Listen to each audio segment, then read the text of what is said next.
people? And of course, practice. And another thing, when a young person goes into a meeting or an interview scenario, know the end.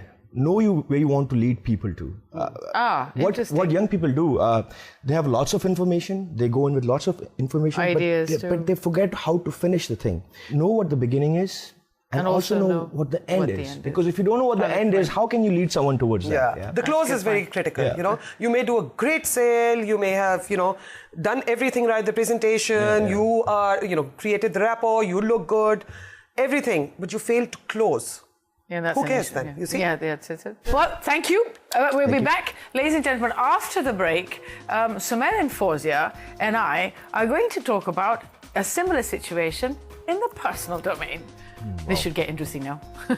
Sure.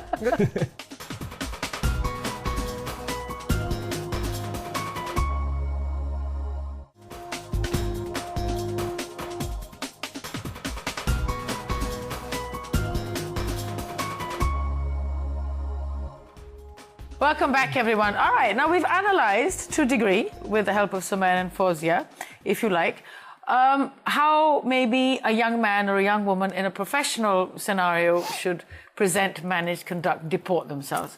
Okay, let's change the construct. We are now in a social situation.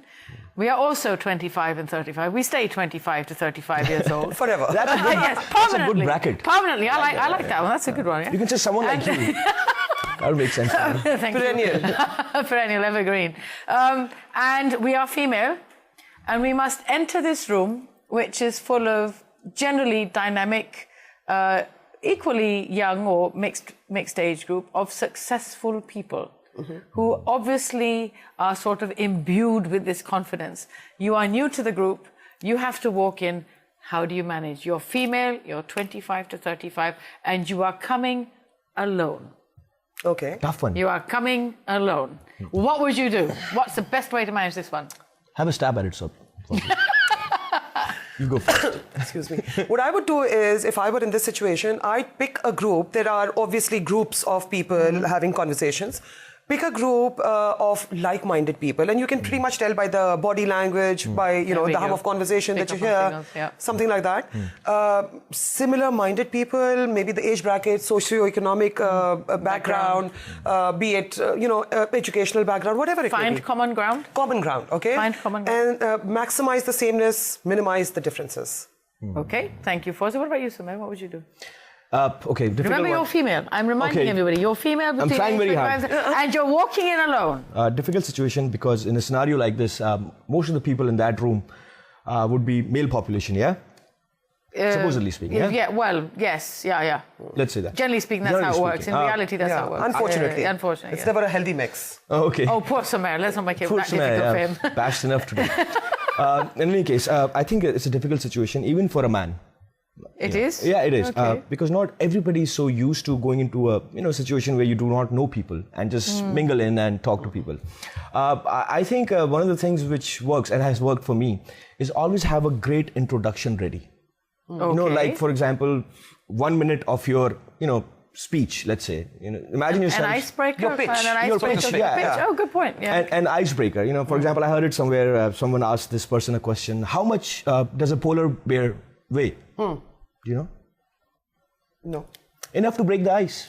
There we go. It's got us thinking. So these one-liners, and also with women, it becomes difficult also, because women have to be very careful. At times you go and talk. It can be misconstrued. Their language can be misconstrued. Yes, true. And so women have to be really careful. However, I'll say this, that women who are confident, when they walk into a room and there are a bunch of strangers, when they go and start talking to people, men also respond and they feel comfortable. Yeah. Because you'll be surprised, men are actually more nervous in that situation. Interesting.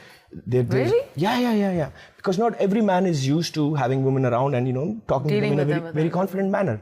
So men are also nervous that there's this woman and she's going to talk to us. Wow. So instead of just thinking that you as a woman are nervous, think about the other men also. They're also nervous. Yeah. Okay. It does happen. Fawzia, Sumer said that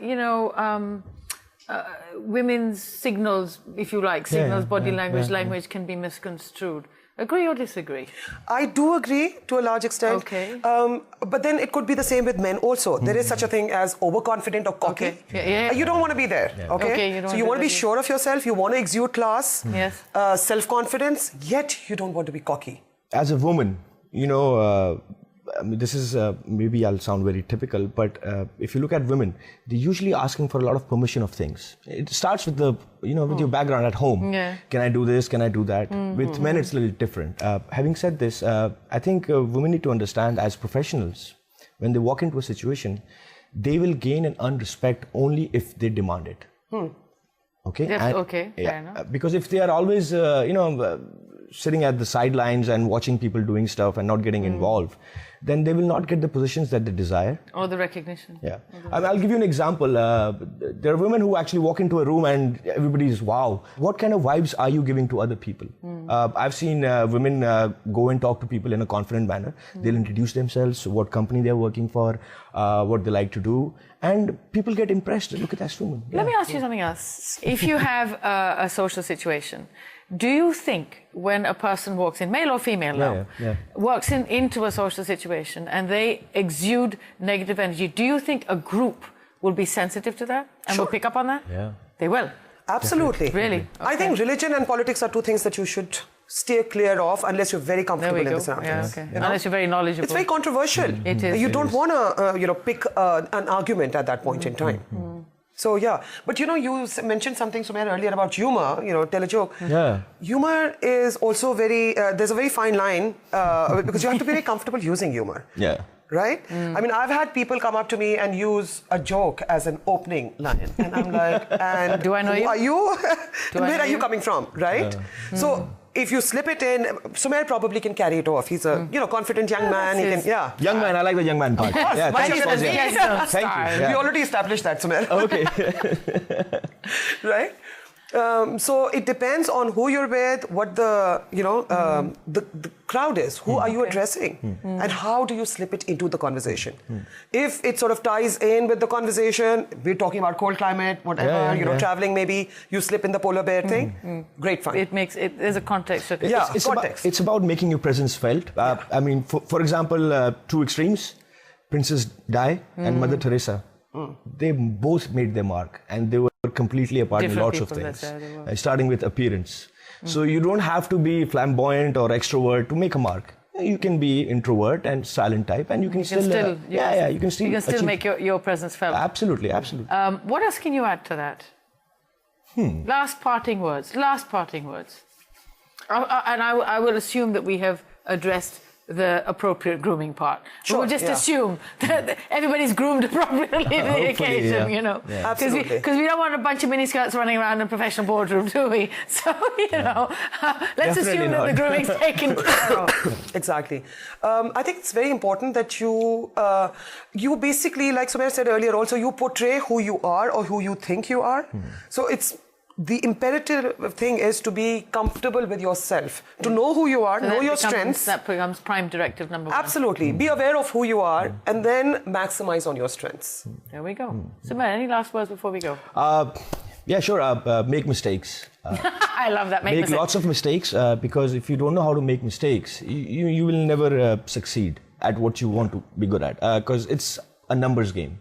The more time you try, the chances of your succeeding will also increase. Okay, it's good to know. Well, thank you guys. That was a lot of fun. Enjoyed that. Well, ladies and gentlemen, we have some interesting thoughts about managing yourself in professional and personal environments. I hope you enjoyed that. I certainly did. Thank you, Sumer, and thank you, Fawzia, for joining us on The First Pass. Ladies and gentlemen, we'll be back with more after this.